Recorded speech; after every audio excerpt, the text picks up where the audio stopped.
మహాగణాధిపతయే నమః. ఓం గురుభ్యో నమః. ఓం శ్రీమాత్రే నమః. పరమేశ్వర స్వరూపమైనటువంటి జ్యోతిష, వాస్తు మరియు ఇతర అనేకమైనటువంటి శాస్త్రములను మనకు అందించినటువంటి మహర్షులకి నమస్కారం. హయగ్రీవ హయగ్రీవ హయగ్రీవేతి యోవధేత్ తస్య నిస్సరతే వాణి జహ్నుకన్యా ప్రవాహవత్.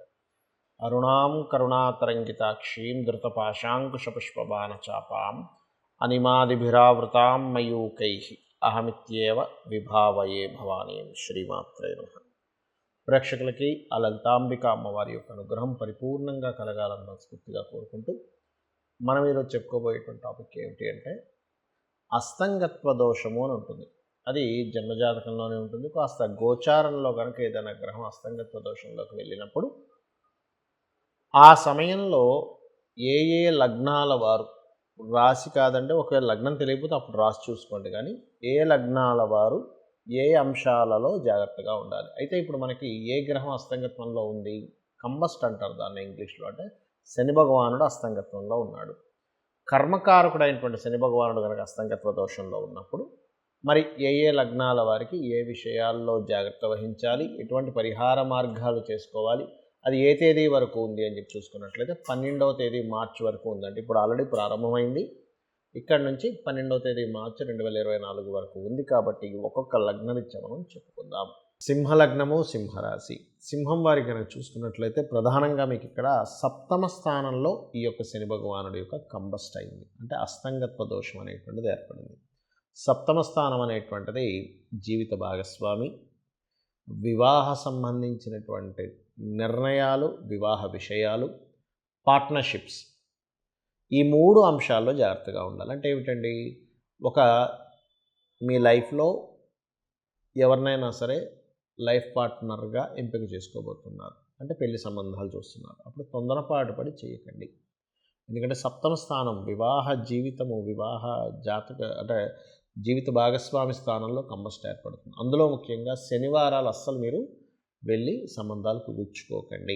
శని భగవానుడు కంబస్ట్ అయి ఉన్నాడు కదా, అందుకని. అదేవిధంగా మరొక విషయం ఏంటంటే ఇక్కడ దీంతోపాటు పార్ట్నర్స్ని ఎంపిక చేసుకునేటప్పుడు ఏదైనా ఒక బిజినెస్ పెడుతున్నాము, అందులో పర్టికులర్గా ఐరన్ ఆయిల్ లాంటి బిజినెస్లు పెడుతున్నారు. మీ పర్సనల్ చార్ట్లో ఐరన్ ఆయిల్ బిజినెస్లు బాగున్నాయంటే that is different thing. But ఇక్కడ మాత్రం ఎవరైనా పార్ట్నర్స్ని ఎంపిక చేసుకునేటప్పుడు చాలా చాలా కేర్గా మీరు ఎంపిక చేసుకోవాలి. అయితే ఇక్కడ ఈ మిగతా అంశాలు ఏ విషయాలు జాగ్రత్త చూసుకోవాలి అని చెప్పి చూసుకున్నట్లయితే ప్రధానంగా ఇక్కడ మీరు ఇందాక నేను చెప్పినట్టుగా ఎంపిక చేసుకోవడం ఇటువంటి విషయాలు ఒక ఎత్తు అయితే, మీ యొక్క సంతానానికి సంబంధించినటువంటి విషయంలో వారు ఏదైనా సరే చూడండి, ఒక్కొక్కసారి షార్ట్ జర్నీస్ చేయడము, లేకపోతే వాళ్ళు ఏదైనా ఒక అగ్రిమెంట్స్, కాంట్రాక్ట్స్ చేసేటువంటి విషయంలో సంతానం ప్రధానంగా ఈ జాగ్రత్త వహించాలి. మరియు మరొక విషయం ఏంటంటే ఇక్కడ మీ యొక్క తల్లిగారు ఏదైనా ఒక ప్రాపర్టీ, మీ తల్లిగారి పేరు మీద ఏదైనా ప్రాపర్టీ తీసుకుంటే ఆ యొక్క అంశంలో జాగ్రత్తగా ఉండాలి. మరియు మీ యొక్క జీవిత భాగస్వామి ఇన్వెస్ట్మెంట్స్ చేసేటువంటి అంశాల పట్ల కాస్త జాగ్రత్తగా ఉండాలనేటువంటిది సింహం వారికి ప్రధానంగా చూపిస్తుంది.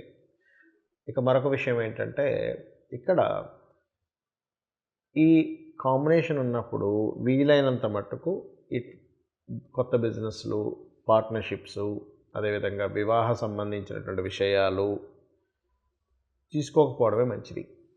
ఇక మీరు చేయవలసినటువంటి దేవతారాధన ఏమిటి అంటే ఇక్కడ లగ్న సప్తమాలు అంటారు. అంటే లగ్నాధిపతి, సింహలగ్నానికి లగ్నాధిపతి సప్తమ స్థానంలో శని భగవానుడితో కనెక్ట్ అయి ఉన్నాడు. కాబట్టి ఇక్కడ ఏమిటంటే ఉభయ సంధ్యల్లో సహజంగా ఏంటంటే త్రికాల సంధ్యావందనం చేస్తూ ఉంటారు, కానీ ఖచ్చితంగా ఉభయ సంధ్యల్లో కనుక సంధ్యావందనం కనుక చేసినట్లయితే కూడా ఈ దోషం పోతుంది. ఒకటి. రెండవది, సంధ్యావందనం నాకు లేదండి నేను ఎలాగా అంటే కనీసం సూర్య నమస్కారాలు చేసుకోవచ్చు, లేదా ఇంకా ఖచ్చితంగా వివాహ సంబంధం కూల్చుకోవాల్సి వచ్చింది, ఖచ్చితంగా పార్ట్నర్షిప్ తీసుకోవాల్సిన పరిస్థితి ఉంటుంది.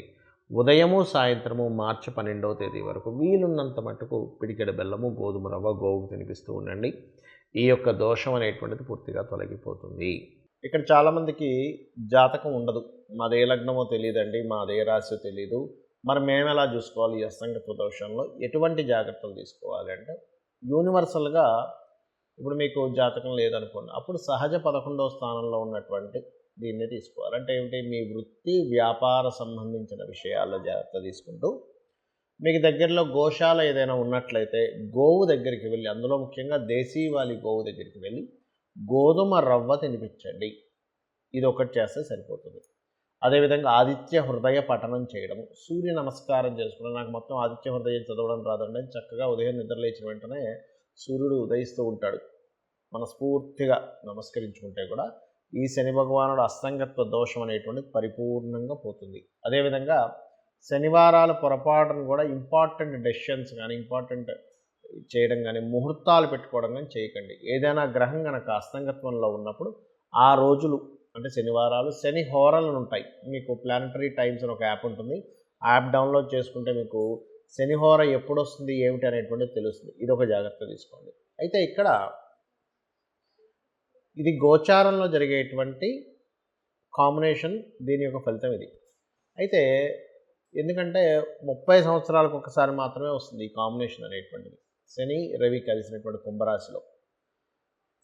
అయితే మరి ఇది ఇలా ఉండగా పర్టికులర్గా మరి దీనికి మనం ఎంతవరకు జాగ్రత్తలు తీసుకోవాలి, ఇంకేదైనా ఉంటుందా అంటే ఒకటే గుర్తుపెట్టుకోండి, మీ జన్మజాతకంలో కనుక బలమైనటువంటి ధనయోగ దశలు నడుస్తున్నా, చక్కటి గృహయోగ దశలు నడుస్తున్నా, మంచి వ్యాపార యోగ దశలు నడుస్తున్నా, నీచభంగ రాజయోగం విపరీత రాజయోగానికి సంబంధించిన దశలు నడుస్తున్నా, మీరేం కంగారు పడాల్సిన పని లేదు. ఎందుకంటే మన జన్మజాతకం చాలా ముఖ్యమైనటువంటి అంశం.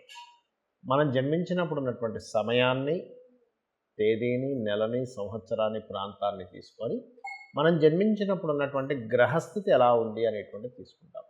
అంటే గ్రహాలు కనుక జన్మించినప్పుడున్న సమయాన్ని బట్టి మనం పూర్వజన్మలో చేసుకున్నటువంటి కర్మ ఆధారంగా ఈ యొక్క గ్రహాలు అక్కడికి వచ్చి స్థితి పొందుతాయి.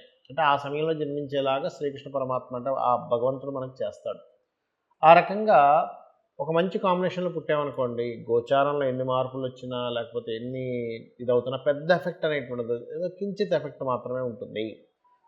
మన జన్మజాతకంలో ఎప్పుడు కూడా మన లగ్నాన్ని బట్టి మన స్థితిగతులు ఏమిటి, మన ధనాధిపతిని బట్టి మనం ఏ మార్గంలో వెళ్తే ధనం మనకు కలుగుతుంది, ఏ సమయంలో మనం ధనాన్ని ఇన్వెస్ట్మెంట్ చేయొచ్చు, ఇన్వెస్ట్మెంట్ చేయకూడదు, ఎవరికైనా ఇవ్వాలంటే ఇవ్వాల్సిన సమయం ఉందా లేదా, అంటే ఇప్పుడు కరెక్ట్ టైమా కాదా, అదేవిధంగా ఒక ప్రాపర్టీ కొనుక్కుంటున్నామంటే ఎప్పుడు కొనుక్కోవాలి, ఏ దిశల్లో కొనుక్కోవాలి, వివాహం విషయాలు కానీ చాలామంది చూడండి వివాహం ఆలస్యం అవుతుందని బాధపడుతూ ఉంటారు. కానీ ఆలస్యం అవుతుందని బాధపడటం కంటే కూడా అది ఆ సమయం రాదు. ఆ టైంలో సమయం రానప్పుడు వాళ్ళకి అర్థం కాక అయ్యో మేము ఇప్పుడు చాలా ఇబ్బంది పడిపోతున్నామండి, మాకు సమయం రాలేదని చెప్పి ఇదవుతూ ఉంటారు. కాదు, ఇక్కడ బాగా అర్థం చేసుకోవాల్సిన విషయం ఏంటంటే, మీరు సమయం రాకుండా ఒక సూర్యోదయం చూడండి, ఉదయం 6:30కి వస్తుంది, నేను అర్ధరాత్రి 1 గంటకి 2కి 3కి మాటిమాటికి తలుపులు తెరిసే సూర్యోదయం రాలేదంటే బాధ ఎలా బాధపడతామో, వివాహ సమయం ప్రతి వ్యక్తికి 3 నుంచి 5 సార్లు ఉంటుంది.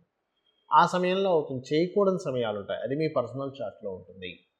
అలాగే వివాహమే కాకుండా విదేశాలకు వెళ్ళేటువంటి యోగం కావచ్చు, వ్యాపారాల్లో రాణించేటువంటి సమయం కావచ్చు, ఏ వ్యాపారం యోగిస్తుంది అనేటువంటి విషయాలు కావచ్చు, లైఫ్లో టర్నింగ్ పాయింట్స్ కావచ్చు, ఏ నెలల్లో ఎటువంటి జాగ్రత్తలు తీసుకోవాలనేటువంటి విషయాలు కావచ్చు, అన్నీ కూడా మీ యొక్క జన్మజాతకంలో ఉంటుంది, గుర్తుపెట్టుకోండి. ఇక ఇవన్నీ ఒక ఎత్తు అయితే, ఇక్కడ మనకి జాతకం లేదు, ఏమీ లేదు, కానీ జాతకం భయంకరంగా ఉందని తెలిసింది పోని, ఒకటే గుర్తుపెట్టుకోండి, అమ్మవారి యొక్క ఆరాధన కనుక మీరు చేయగలిగితే ఎటువంటి దోషములు ఉన్నా మీ జన్మజాతకంలో ఖచ్చితంగా అవన్నీ కూడా పక్కకు పోయి అమ్మవారు రక్షిస్తుంది, గుర్తుపెట్టుకోండి. ఇవన్నీ ఏం పెట్టుకోకండి మైండ్లో. అయితే మీకు ఇక్కడ సందేహం కలగొచ్చేవండి, మరి మనకి జన్మజాతకంలోనే మొత్తము ఉంటే మనం ఈ గోచార ఫలితాలని, ఈ అస్తంగత్వ దోషాలు ఇవెందుకు చెప్పుకుంటున్నాము అంటే, మనిషి యొక్క జీవితం 2 రకాలుగా డిజైన్ చేయబడుతుంది. ఒకటి మన నిర్ణయాలు, మనం తీసుకునే స్టెప్స్, మనం తీసుకునే నిర్ణయాలు, మన ఆలోచనలతో ఒకటి ఉంటే, మన ఆలోచనలతోని మన నిర్ణయాలతో సంబంధం లేకుండా బయట మార్కెట్ కానీ గోచారం కానీ నడుస్తూ ఉంటాయి. అంటే అలాగా చూడండి, ఒక వ్యక్తి మొన్న ఒక 3.5-4 ఏళ్ల క్రితం మనకు కరోనా వచ్చింది. అసలు ఎవరు ఊహించలేదు, ఏదో పెట్టాడు అట్లాగా, ఒక షాప్ ఏదో పెట్టుకున్నాడు, సడన్గా కరోనా వచ్చింది, మూసేయాల్సి వచ్చింది. ఎంత ప్లానింగ్ చేసుకున్నా ఏం చేసుకున్నా కూడా బయట ఉండే వాతావరణం మారిపోయింది. లేదా ఒక వ్యక్తి ఒక ఈవెంట్ అనుకున్నాడు, సడన్గా వర్షం పడింది. అంటే ఏమిటి, మీకు సంబంధం లేకుండా అలా ఉంటుంది. లేదా ఒక ప్రదేశానికి వెళ్దాం అనుకున్నాం, ట్రాఫిక్ ఎక్కువైపోయి జామ్ అయిపోయి మీరు వెళ్ళవలసిన సమయం కంటే ఒక అరగంట గంట లేట్ అయింది అంటే ఏమిటి మీ చేతుల్లో లేదు అది కొన్ని. అయితే గోచార గ్రహాలు ఏం చెప్తాయంటే ప్రజెంట్ కండిషన్ ఇలా ఉంది, ఇలా జరగబోతుంది, సో నీ ప్లాన్స్ని ఇలా ప్లాన్ చేసుకో. గోచారంలో ఇక ధనం మీదకి ఈ గ్రహం వచ్చింది, గోచారంలో గృహం మీదకి ఈ గ్రహం వచ్చింది, గోచారంలో వివాహ సమయం సంబంధమైనటువంటి వాటికి ఈ గ్రహం వచ్చింది కాబట్టి నువ్వు ఈ పరిహార మార్గం చేసుకో అనేటువంటిదే గోచార ఫలితాలు. కాబట్టి మీరు ఈ యొక్క గోచార ఫలితాలని మీ జన్మజాతక ఫలితాలని తెలుసుకొని ఆ అమ్మవారి యొక్క అనుగ్రహాన్ని పరిపూర్ణంగా పొంది మీరు ఆయురారోగ్యాలతోని అష్టైశ్వర్యాలతో తొలతూగాలని మనస్ఫూర్తిగా కోరుకుంటూ శ్రీమాత్రే నమః.